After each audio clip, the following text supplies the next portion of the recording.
everyone, as we give you this live look outside.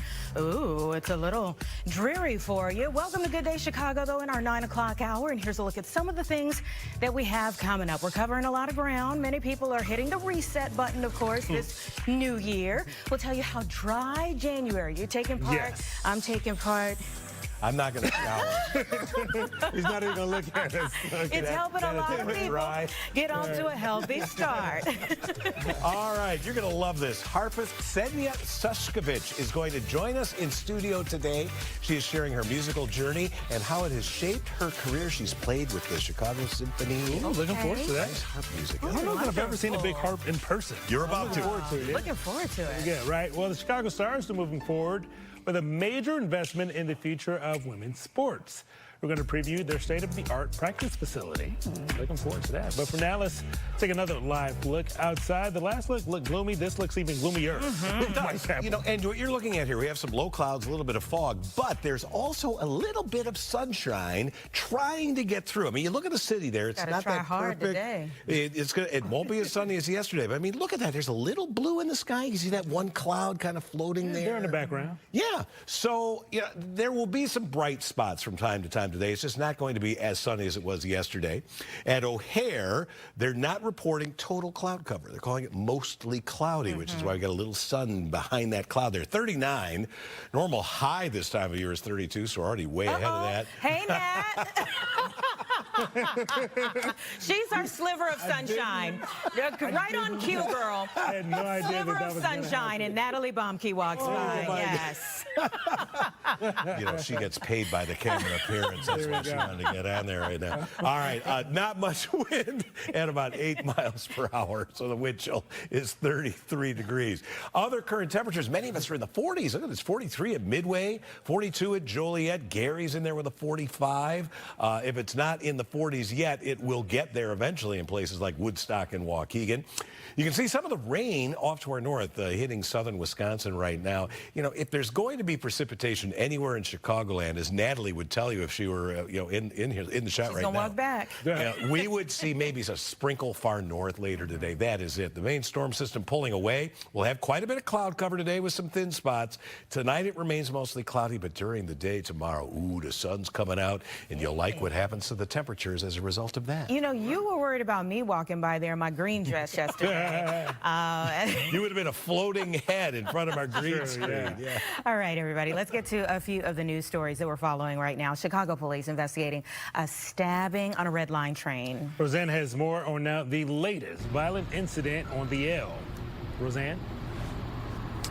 It really has CTA riders on alert this morning. Police say 2 people were stabbed on the Red Line at 69th Street just before 11 last night. We don't yet know if they were stabbed on the train or on the platform, but police say when they arrived, they found a 37-year-old woman with a puncture wound to her chest on the platform and a 24-year-old man with a puncture wound in the upper back. Both of them were taken to the hospital. They're listed in fair condition. Investigators say the man and woman were seen fighting with another person when that person pulled a sharp object and attacked them. No arrests have yet been made, but the stabbing follows a string of violent incidents on CTA trains recently, including a deadly shooting on the Pink Line and a woman set on fire on the Blue Line.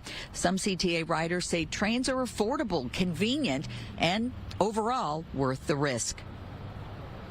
I don't want to say I'm not concerned. My heart and prayers and thoughts go out to those families.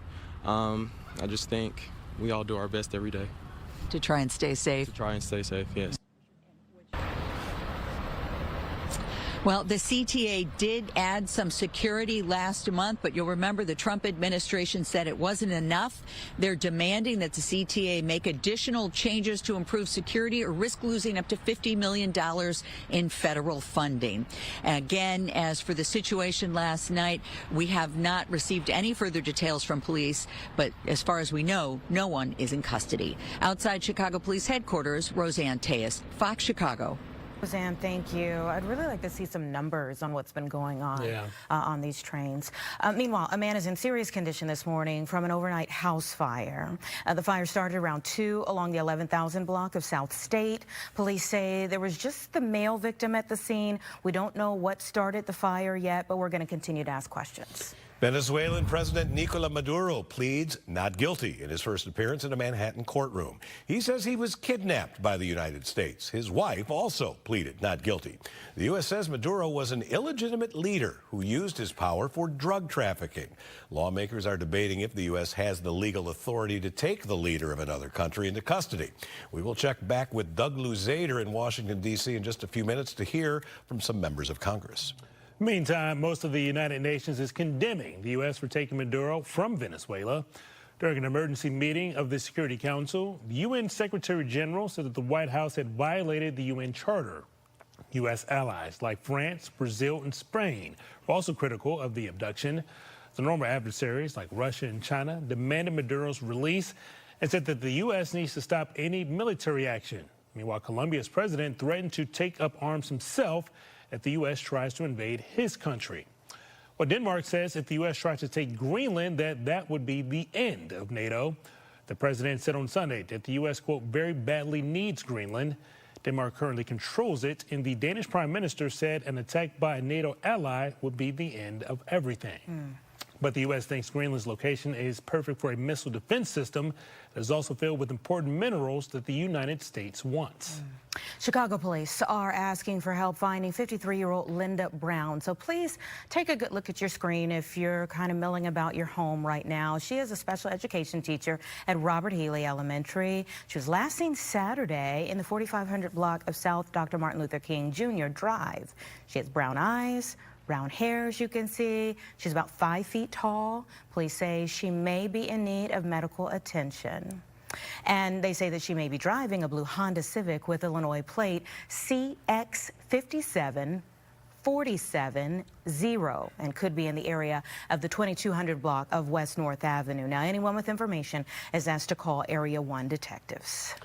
Employees of a restaurant that was suddenly closed in the Loop say they only found out what was happening on their last day. New Year's Eve was the last night for McCormick and Schmick. I used to go there often. They got a good happy hour. Oh boy, its parent company closed that restaurant down when the lease expired.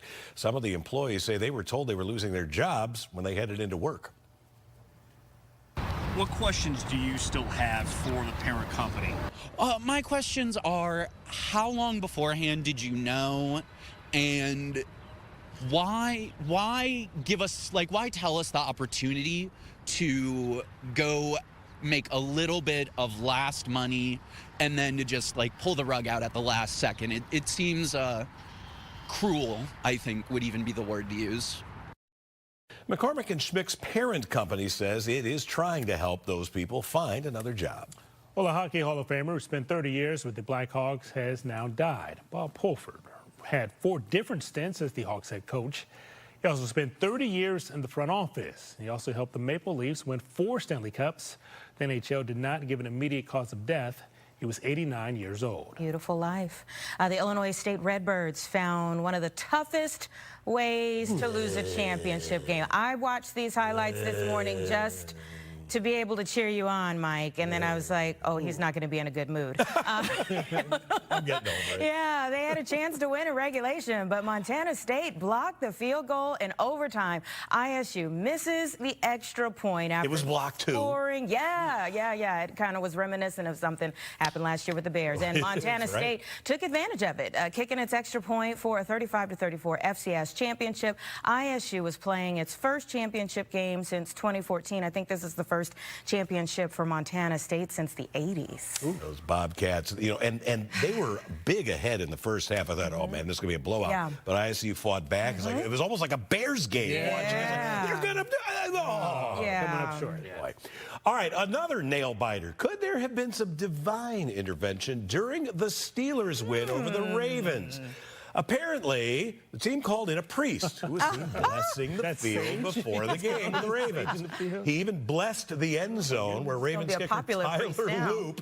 That's right. He's going to be at every Steelers game from now on. He blessed the end zone where Tyler Loop missed that would-be game-winning field goal. The Steelers win, clinch the AFC North, and now they head into a wild card game against the Texans on Monday night. Listen, I told you guys I stayed up late to watch that game on Sunday night, and There was just so much at the very end. I kept thinking, like, okay, I could go to sleep now, and something else would happen. Yeah, it was a crazy game for sure. All right, the trend of abstaining from alcohol for 1 month is ramping up. Coming up, why experts say dry January offers a healthy start to the new year. Mike? You can watch the Packers and Bears right here on Fox Chicago, Saturday, 7 p.m.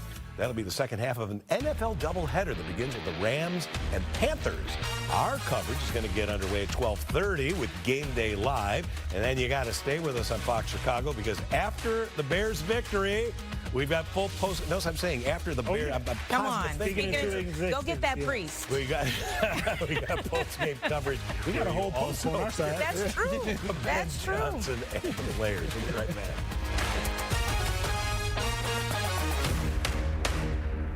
I got hurt in a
$9:12 right now as we give you a live picture from our new camera, the 2800, looking down Lakeshore Drive. And from this vantage point, you can see a little bit more of that sun fighting for its spot in the sky.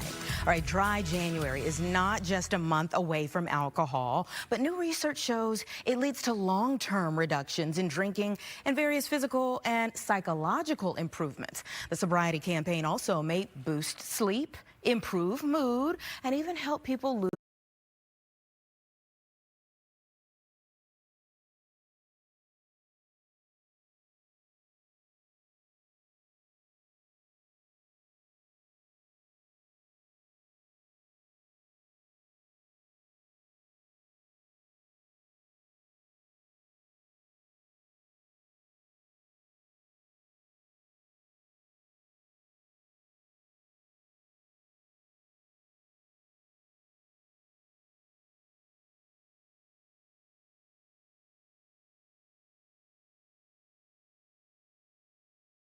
Just temporarily during January, dry January, you're going to find that you are in a better mood. You're going to sleep better. You're going to lose weight.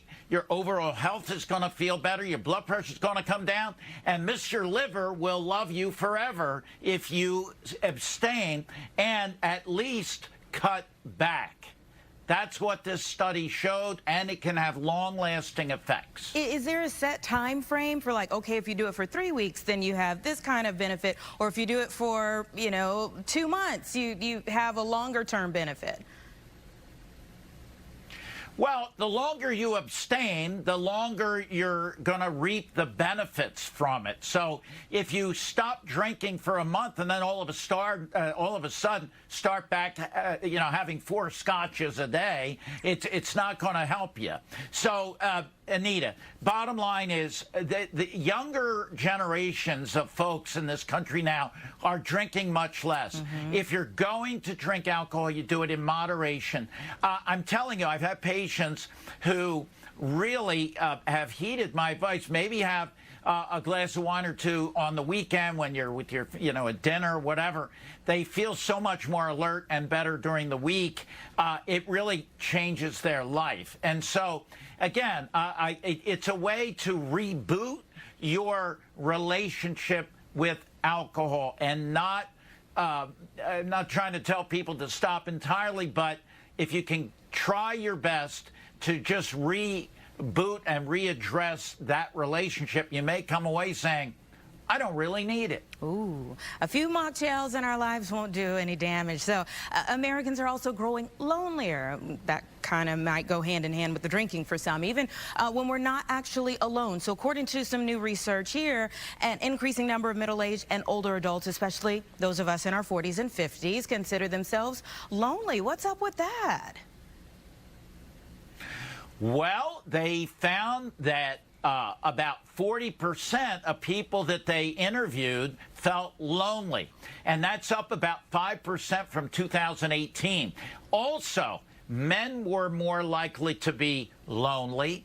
If you had a low income status, you were unemployed. Many studies have shown that if you are not involved with friends and family, that really has negative effects on your health, both physically and mentally. So the take-home message here is, look, if you're alone and maybe you're just on the computer all the time, you work from home, get out, mingle, socialize, get together with friends and family, get in a group, volunteer, do something. Because if you look at the animal kingdom, Anita, animals that are separated from the herd don't live long. They don't do as well. And if you are in a long-term loving relationship, you're going to be in better health and live longer. You might have acquaintances, but if you don't have that core group around you, loved ones, you're going to have problems. You're going to be lonely. All right. To sum it up, fewer drinks and a little more cuddling. Thank you. I didn't know where you were going with the Oppenheimer, but since I'm in all this pink today, I'm looking at us like Barbenheimer. Back to that time frame. All right. Oh. Take care. Well, yeah, I just don't want to be the destroyer of worlds because I feel like that sometimes. Never. You can't smoke, you can't drink, you can't do this. Never. You're helping us out. It's really in your best interest. That's what Thank you, Dr. Mike. Coming up, everybody, the new goal for the Chicago Stars. We've got some good stuff on the way for you, too. Later this morning on Chicago Now, we're learning about the city's first Padel Club that just opened up in Fulton Market. We'll find out why they're saying it's the world's fastest growing sport. We're also helping you start the year off right when it comes to your finances. We can all learn a bit more there. We're talking with the Ramsey Show's Jade Warshaw to get some tips, and we're really excited for this one. The Long Island medium, Teresa Caputo, is joining us to talk about her upcoming event in Chicago. She'll tell us more about that and her special ability to talk to the other side. All of that starts at 10 a.m. We're back after this one more Good Day After. Go! Fear Factor.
All right, welcome back. Time is now 9:20. This looks a little bit brighter than what we saw a little early. Mike said we're getting a little bit of sunshine, but for now, we would definitely take temps in the 40s. But the Chicago Stars, they're taking a major step forward in the growth of women's professional soccer. They're building a state-of-the-art training facility just north of the city. Joining me this morning to talk about this new investment is Kate Bradley, the Chicago Star Chief Marketing Officer. Thanks so much for being here. Thanks for having me. So tell our viewers a little bit, what does this new training facility mean for the future of the Chicago Stars and also your connection to the Chicago community? Yeah, it is a massive step forward for our club. It's a huge investment and one of the biggest investments that's ever been made in women's soccer here in Illinois, in the Chicagoland area. Since new ownership took over the club, it has been our mission to put our players and our athletes first.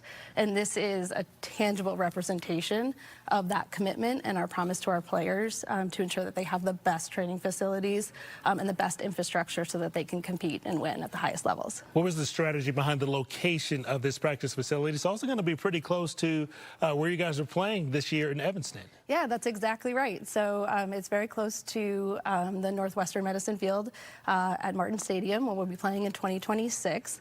And we've also been working with the village of Bannockburn. They've been great partners to us, shown huge commitment already in helping us grow the sport and invest in this commitment. And we're really excited to partner with them moving forward. It also has great access to highways. You can get in and out easily from Chicago.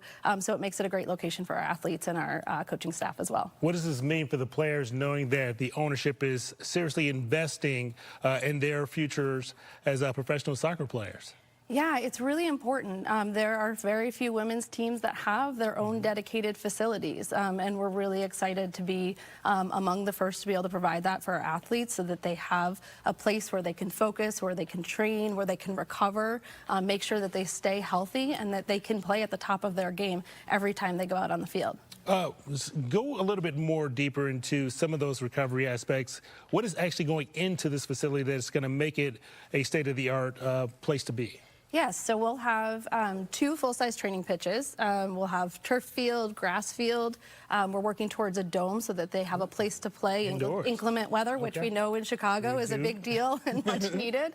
And then also state-of-the-art weight room, recovery. And one of the cool things about the site and working with the athletes to determine what they need and what they want is really this idea of creating a space that had the intensity where they could compete, but also those places where they could focus on their mental well-being and their recovery and feeling like they can focus on their game, but also have a place that feels like a safe space that they can really focus and grow as an athlete. The game is definitely mental as well as physical, for sure. Absolutely, and this space provides both.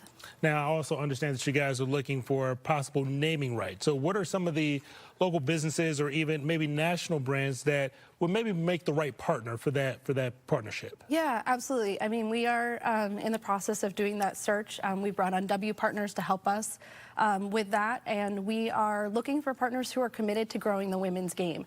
It is our mission to drive the sport forward, to help grow women's sports, and we want a partner that's aligned with that value, aligned with excellence, and aligned with inspiring the next generation of women through sport. What should our fans at home know about the start of next season?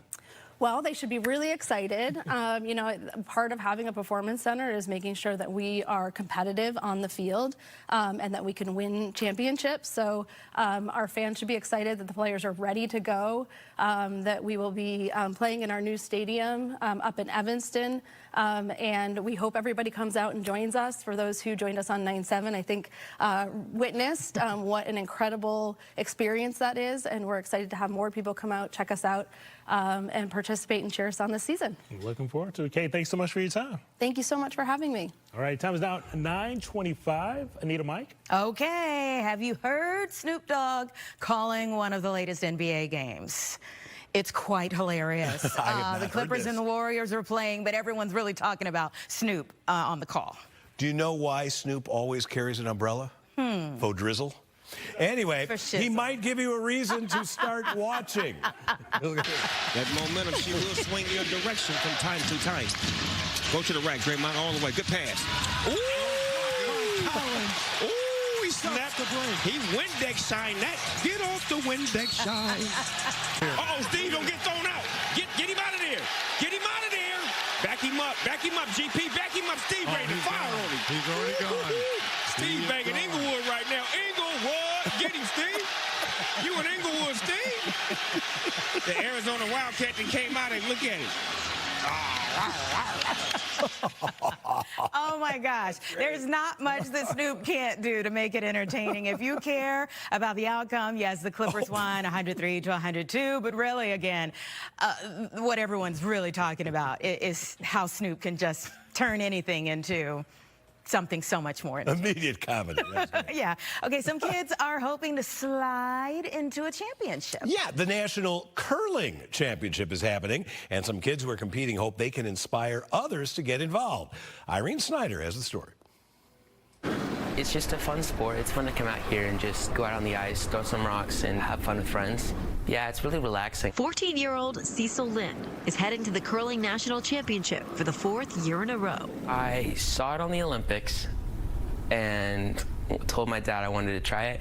He brought me here. I was coached by my current coach, Pat, and his daughter, Andy McDonald. I went to a camp here, got on a team after the camp ended. We just started doing tournaments, and first year we went to nationals. Curling is kind of a shuffleboard, I want to say bowling kind of game.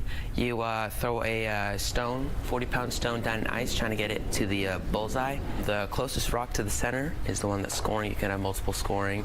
And the sweeping creates friction on the ice, which causes the rock to go further or change direction. The U18 Nationals taking place at Rock Creek in Denver this year, bringing together elite junior curlers from all over the country. Cecil is the only curler representing Arizona, and his teammates are from San Francisco. Depending on who's in your region, you play against other teams, and if you win it, you go to nationals. His coach is former world wheelchair and Paralympic curler Patrick McDonald. Absolutely amazing. Representing your country is just the ultimate feeling. Got to do it for a lot of years, then got cancer, stepped away. And once I beat cancer, I got into coaching. And Cecil says he's hoping to inspire other juniors to take up curling. I really love to see more juniors out here. There's a lot of U5 people here, so like adults that have been doing this for like under 5 years. There's a lot of that, but there's not a lot of juniors here at the club. Irene Snyder, Fox 10 News.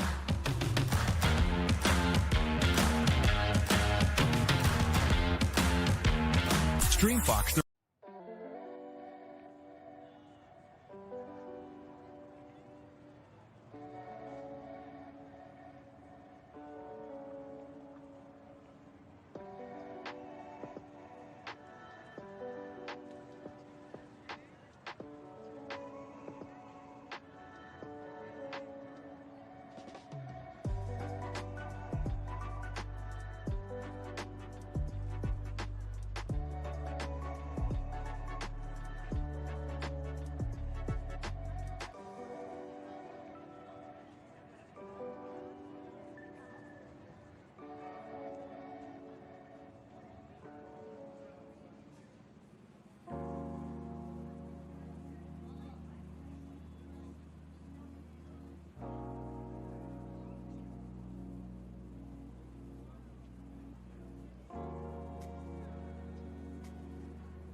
right, 9:30, everyone, and we're giving you a live look outside as the day gets going here. Hope your day is off to a great start. Your Tuesday.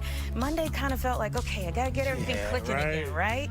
But CTA riders are waking up to some troubling news this morning. We have another violent incident that's taken place on the L. Chicago police are currently investigating a stabbing on a Red Line train. Rosanna has more on riders' growing anxiety. A lot of the CTA riders we've been talking to say they love the convenience of the train, but they are growing a little more concerned about safety. This after this most recent incident last night, 2 people stabbed on the Red Line at 69th Street just before 11. Police tell us that the officers arrived and they found a 37-year-old woman on the platform with a puncture wound to her chest and a 24-year-old man wounded with a puncture wound in his back. Both of them taken to the hospital in fair condition. Investigators say the man and woman were apparently in a physical fight with another person when that person pulled a sharp object and attacked them. We believe the suspect is still on the loose. The stabbing follows a string of violent incidents on CTA trains recently, including a deadly shooting on the Pink Line and a woman set on fire on the Blue Line. One CTA rider tells us that crime on trains is commonplace. You see it every day, so you try to prevent being that news breaks. So, yeah, so you do see it and you try to avoid it. So you try to avoid certain hours, late at night, early morning, that type of thing? Yeah, definitely at night. Definitely at night. Well, you can't predict crime, so it's basically don't put too much on your plate. Right, you want to be aware of your surroundings, certainly when you get on the train. Now, the CTA is under growing pressure, as you know, from the federal government, from the Trump administration, to make the trains safer or face losing $50 million in federal funding. So they have that hanging over their head. Regarding this incident last night, though, still no arrests to report and no updates. At Chicago Police Headquarters, Roseanne Tejas, Fox Chicago. All right, you look out at the city. It's not totally cloudy. There are some bright spots here and there. There's also a little bit of fog coming through some of the buildings. So this is not going to be as sunny a day as yesterday, but I'm at least holding out some hope for some thin spots out there. There's a storm system, quote unquote, a weak one, passing to our north. It's brought some mostly rain to southern Wisconsin, a little bit of snow and ice mixed across northern part of the Badger State. For us, we're at the very southern tip of that thing, which means we might get drizzle or a brief sprinkle. That's going to be it. But mostly cloudy skies. Temperatures still way above normal. Normal high this time of year is 32. We're already above that. Most of Chicagoland in the 40s as we speak. Our futurecast does show even 7, 8 o'clock, a couple little sprinkles here and there. Then the cloud cover locks in. There could be some patchy fog. Tomorrow, any morning cloud cover, bye-bye. Sunshine comes out by lunchtime, and then I think it's going to be a beautiful afternoon here with temperatures way in the 40s and a few lucky spots. I think it hit that 50-degree mark tomorrow. Then let's get you to Thursday. Thursday, there's an actual storm system that's going to come right into the area. It's going to be a rainmaker for us, and the timing of the rain has been sped up compared with how it looked yesterday. So now it's going to be an afternoon and nighttime Thursday deal, scooting on out of here, I think, by Friday morning. 44 today, nothing more than a little patch of drizzle here and there, mostly cloudy skies. Tonight, dropping right down to freezing, mostly cloudy, maybe a patch or two of fog. Tomorrow, 46 at least, 52 on Thursday with that rain coming in, ending Friday morning with a high of 44. Saturday, probably starting late Friday night, little mixed bag of precipitation, some rain or wet snow as temperatures do get colder, but 38 is still several degrees warmer than normal. Should be okay weather for that Bears-Packers game Saturday night, which you can watch right here on Fox. 32 Sunday, that's the coldest day of the bunch, and that's normal for this time of year. Back into the low 40s on Monday. How about a couple of beautiful pictures to look at here from our friend Kathy Abretsky in Porter, Indiana.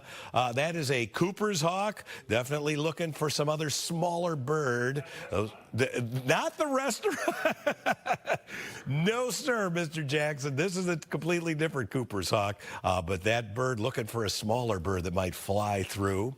And our second photo, this one comes to us from, drum roll please, Kathy Breen. A nice day to sit outside in Waukegan. I'm not sure what the name of that dog is, but that is a happy puppy enjoying some of the warmer temperatures. Brian. Well, maybe you got some new clothes for the holidays, or the ones you have got stained during one of those holiday parties. Either way, laundry tips are a good reminder this time of year. Zach Posniak, the owner of Jeeves New York and one half of the father-son team, the Laundry Guys, is joining us this morning with some tips. Good morning, team. Happy New Year. Good morning. Happy New Year. Thanks for having me.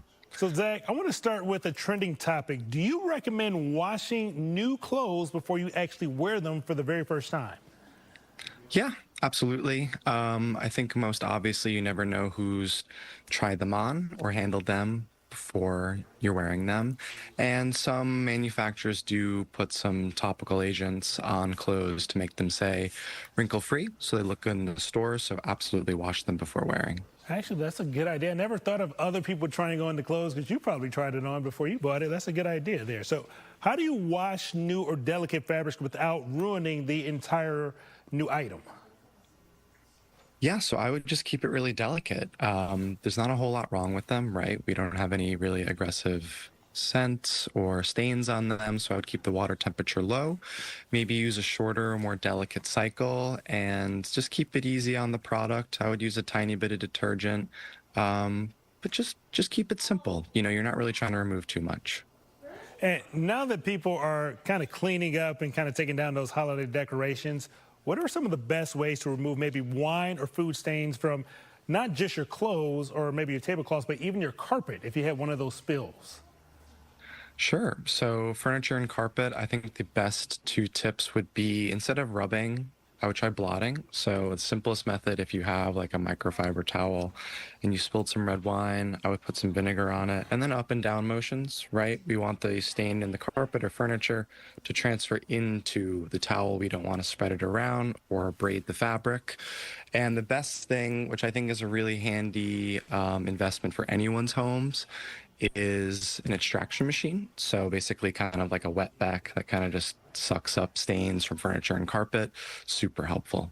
That would definitely be very helpful. I got a selfish question I'm going to ask. I have to wear a suit every day for work. Okay. Oftentimes, like around the buttonhole where you're kind of like opening and closing your jacket, that little area itself tends to like get dirty from time to time. Is that something that I should be taking to the dry cleaner? Or is there maybe some spot treatment so I can avoid having to that expensive dryer bill all the time?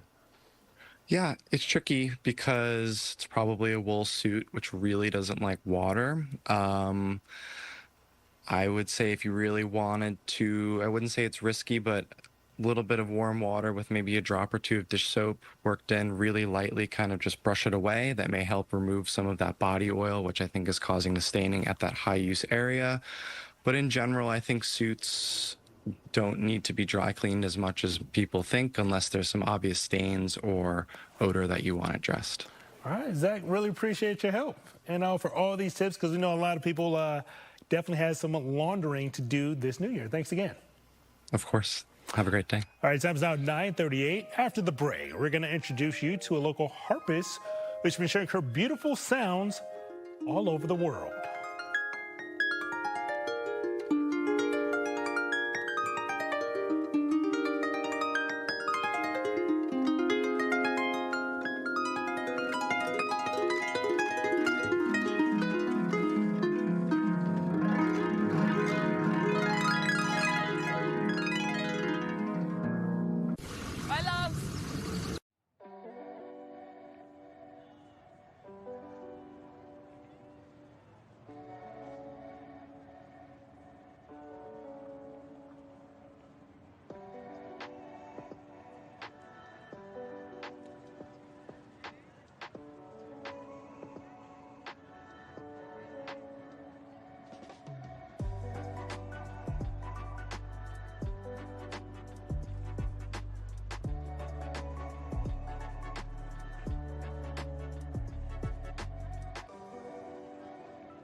I am so excited about this guest. This is the beautiful sound of harpist Ksenia Suskevich. She joins us this morning to share her inspiring journey and discuss her triumphant experience as a professional harp player. Ksenia, welcome here. The first thing I want to hear is you're a young girl growing up in Belarus.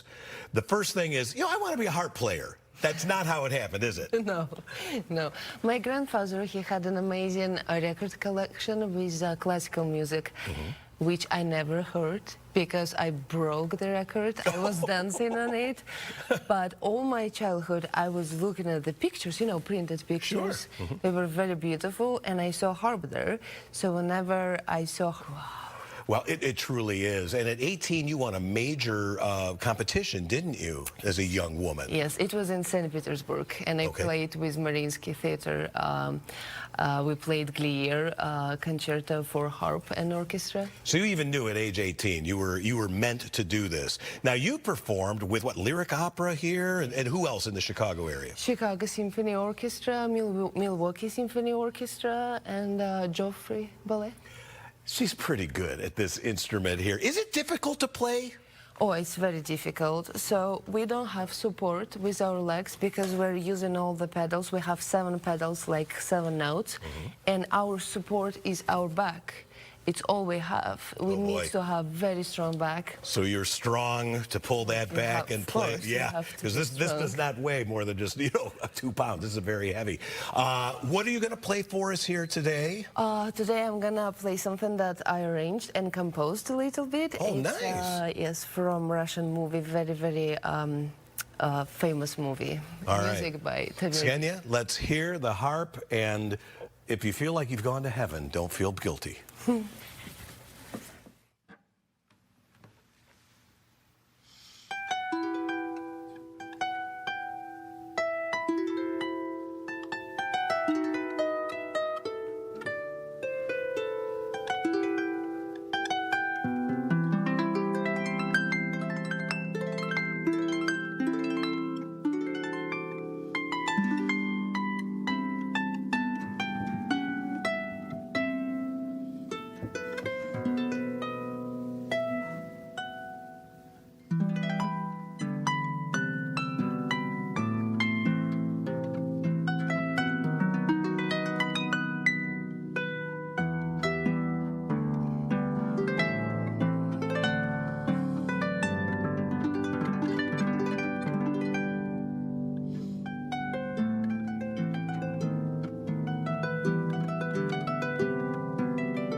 What's going on?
a leap into the unknown.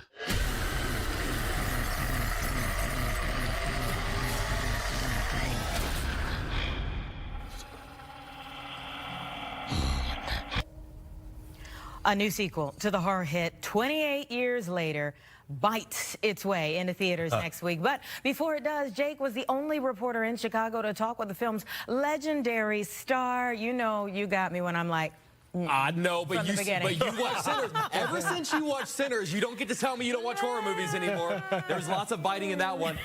So you might remember the zombie film 28 Days Later opened in theaters back in 2002.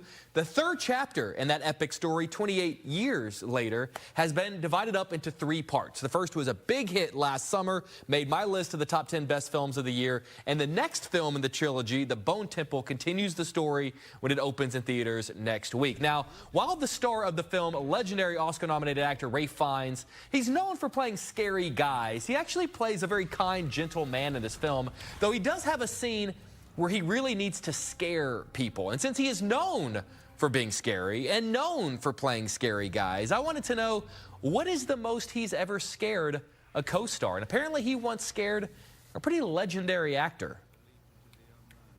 Thinking about some of the terrifying performances you've had to give over the years, what is the most you can remember actually genuinely scaring one of your co-stars? I don't know that I've scared a co-star. I remember attempting to scare Philip Seymour Hoffman in Red Dragon. I mean, he acted scared. He was a brilliant actor, but that's what I remember. That was a scene where the character really is intending on terrifying someone. This is Jacoby changing. Oh my God. Was there something specific you were doing to try to scare him?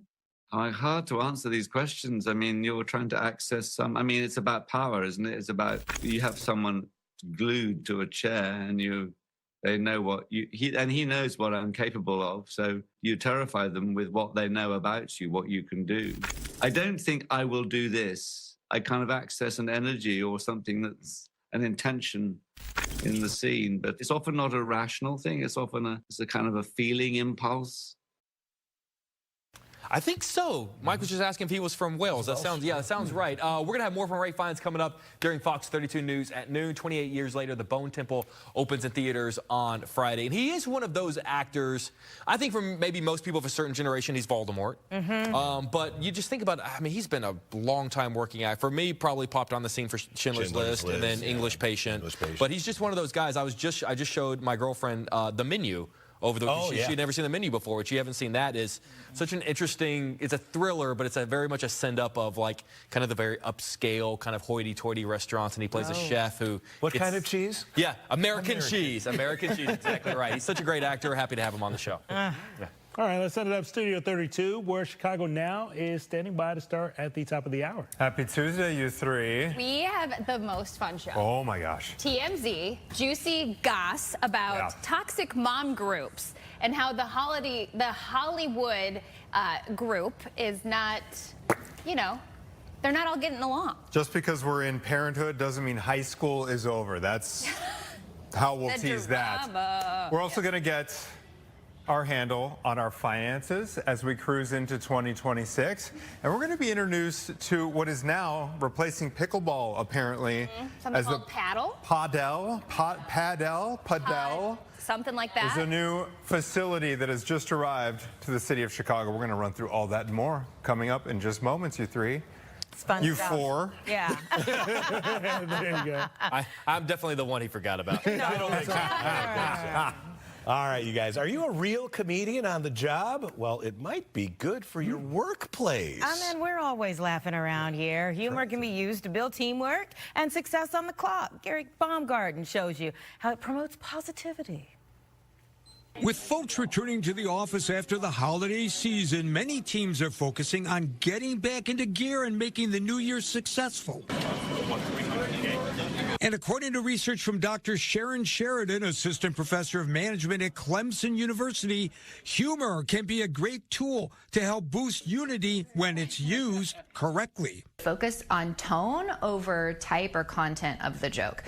You want to make sure that people perceive your intention for telling the joke in a positive way, to relieve stress, to build connection, to just appear lighthearted. Besides fostering trust, Dr. Sheridan says leaders can use humor to create a positive workplace culture. I actually think it's less about trying to adopt humor as a formal practice and more about creating an environment where people feel it's safe to kind of be themselves, be a little lighthearted, maybe joke around a little bit. And I think humor sort of naturally emerges when there's that level of safety and comfort.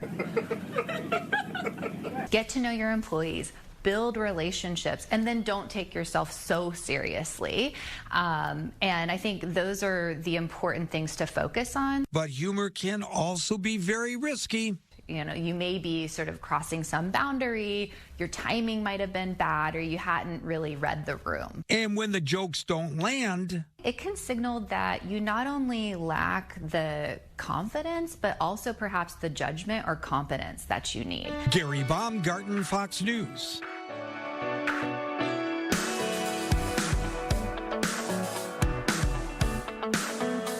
An epic show.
There's a little bit of sunshine getting through these low clouds out there. It's not going to be as sunny as it was yesterday, but still mild. Lots of 40s on the way. You thinking about summer already, maybe? Always. Well, the Grand Park Music Festival, this will get you in the mood. They've released their lineup for the upcoming year. Among the events this year will be the musical reflections on the country's 250th birthday. And Ben Folds, he's going to be back for one night. That'll be July 29th. The festival says there will be new composers this year, along with some old favorites. The festival is going to run from June 10th through August 15th at Millennium Park. Summertime Shy. Summertime Shy. It's Can't good beat at it, this right? time of year to think about. Have you guys? I've started thinking about like March. Like something came up the other day, and someone said something about like, oh, we can do this on March, and it was the first time where I thought, okay, March is right. I don't think I've had that for summer. You gotta like flip the page to January and then you start thinking about March. Yeah, exactly right. Yeah, but I haven't started making summer plans just yet. All right, well, as crazy as it sounds, people may not love pizza the way that they once did. The Wall Street Journal says that there are coffee shops and Mexican restaurants more than pizzerias these days. At one time, pizza places were the second most common restaurant in the U.S. behind fast food. You know what? I don't know. Is it that people don't like it as much, or that, especially when it comes to pizza, you just find your place. Sure. And you just that's go the there. only place you go. Yeah. It is very much brand you don't loyalty. Need a whole bunch. Yeah. I don't know. I don't know. Because I'm trying to think, like, because when I think of tacos, I think of, like, margaritas and the drinks. What drink really pairs with pizza the same way?